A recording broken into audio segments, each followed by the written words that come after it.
So an analogy to multivariable calculus, we're going to define the projection given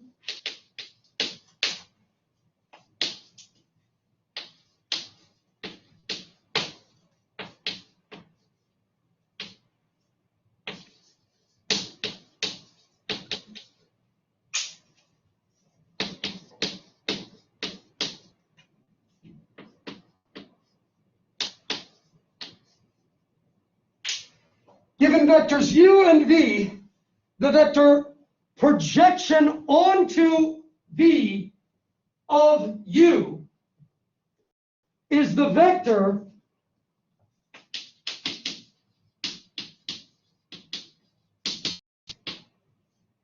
in span of v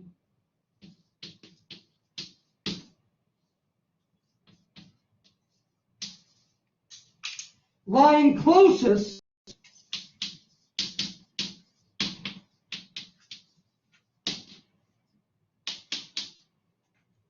to u.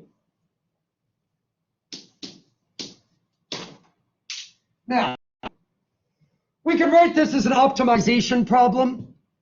Go ahead and form the most general vector in span of v, which would be c times v, right? And then we can ask what value of c makes the norm of u minus c times v the smallest. And it becomes a simple multivariable calculus problem. All right? But I ain't got time for that right now. So what I'm going to do is I'm just going to make an analogy to multivariable calculus. All right? I've got vector v here. All right? And vector u here. Now, the projection is in some sense going to be the shadow of vector u onto vector v.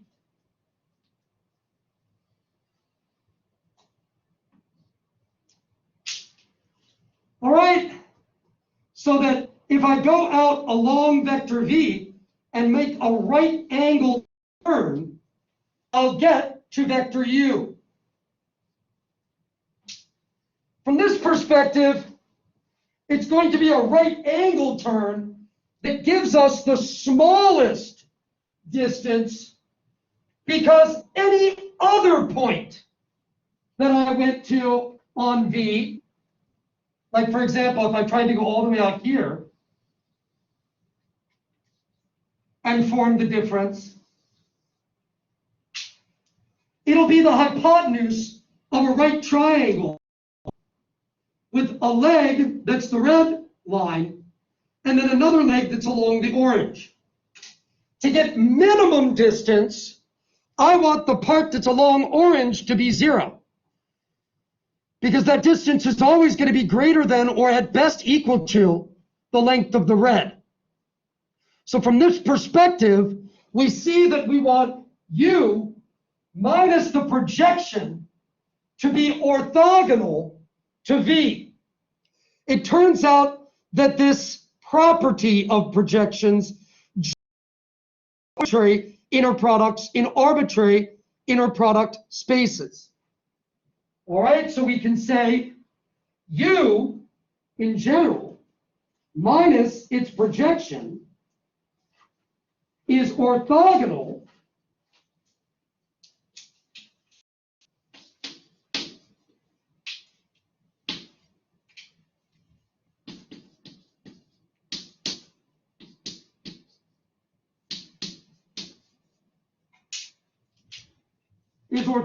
to v.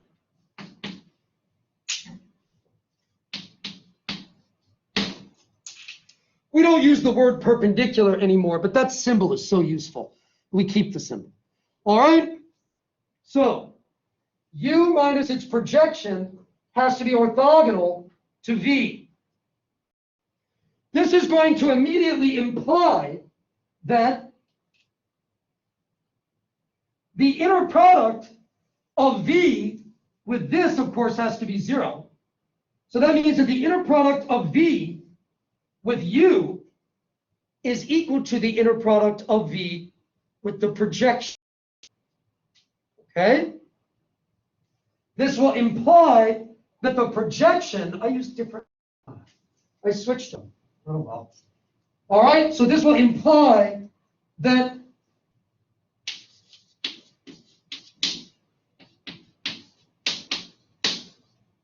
the projection onto V of U is equal to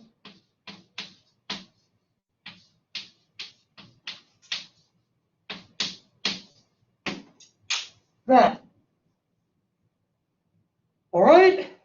And that's because if I do the inner product with V, here the inner product, remember, inner product is linear. This is a number. So think of it like 5. If I do the inner product with V, it goes right through the 5 by linearity. And I'll get V inner product with V, which will cancel out. And this tells me that the inner product of V with the projection is equal to the inner product of V with my vector. Okay? So this is what allows me to determine a vector in a given space that lies the closest to another vector. Okay? Of course, if that other vector is also in the space, then we'll just get itself. If you've got a vector in a vector space, the projection onto the vector space of that vector is just that vector. Okay? But if it's outside, this will give me the vector that is closest to that vector in the space. All right. Now this was how we did it for a span of one vector. But what if I wanted span of multiple vectors? I have a vector space that is multidimensional. Okay? Now, in order for me to do a projection, I'm going to need an orthogonal basis. A basis for my vector space consisting of vectors that are mutually orthogonal to each other. Okay?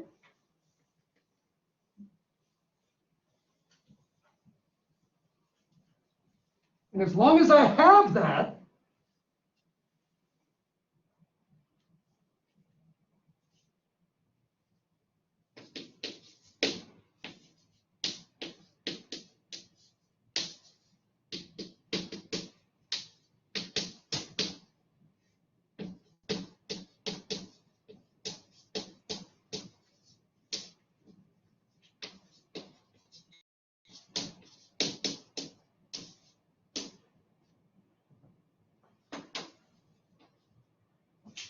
my projection will be given as a sum of projections onto each of the basis vectors.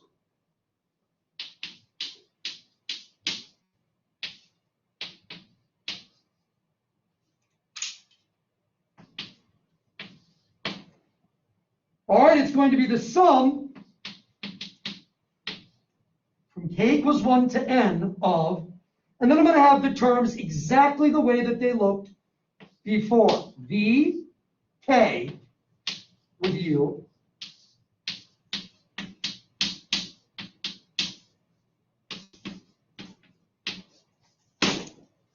divided by vk with vk, and then k. The reason why this will be the projection is because if I form the inner product of this vector with Vm,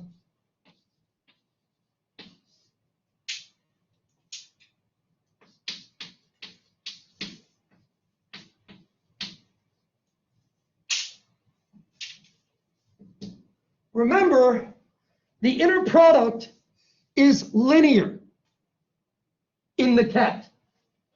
So this Vm hitting this sum is just going to give a sum of Vm hitting with Vk, Remember, again, this is a number.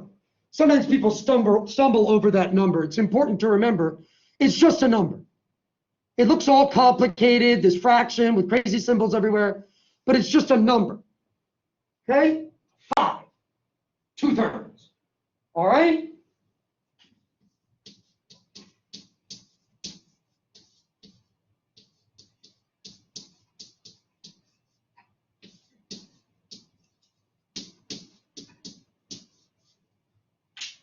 Now, these vectors were mutually orthogonal.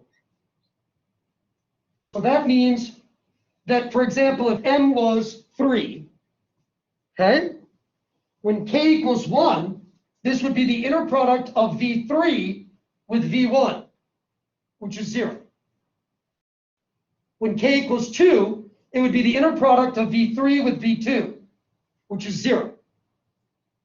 When k equals 3, it would be the inner product of v3 with v3, which will cancel out and give me the inner product of v3 with u. When k equals 4, it'll be the inner product of v3 with v4, which is 0. So on and so forth. The only contribution to this sum will be from k equals m.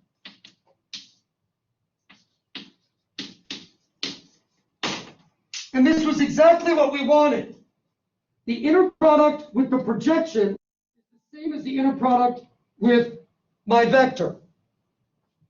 Okay? I need an orthogonal basis in order to do that.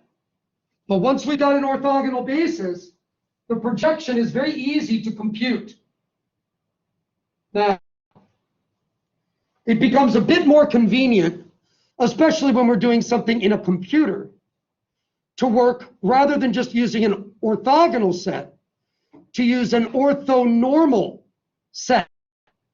This is a set of vectors that are mutually orthogonal, but also normalized so that their inner product with themselves is 1. So let's let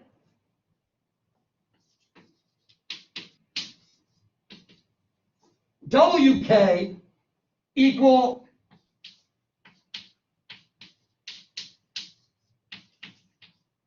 one over the norm of VK times VK. All right? And then think about what would happen here. I've got VK and VK again, right? Here I've got the norm of VK squared. So I could put one of them with that one, the other one with that one. And this gives me a very useful form.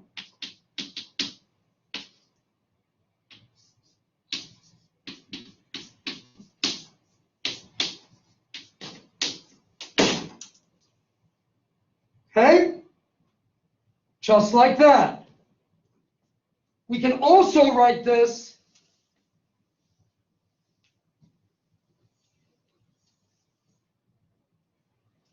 as a matrix.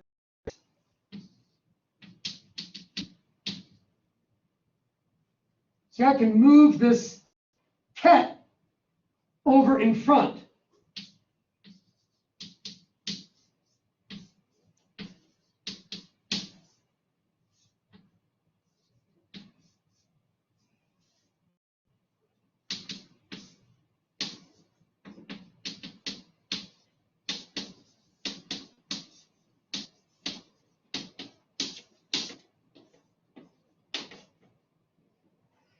So here what we've done is we've abstracted the projection process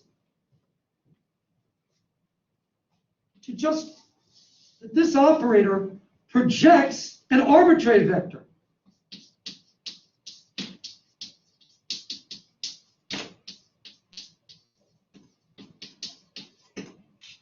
Onto V. Okay?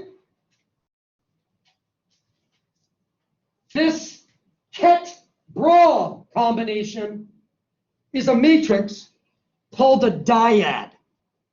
Dyad.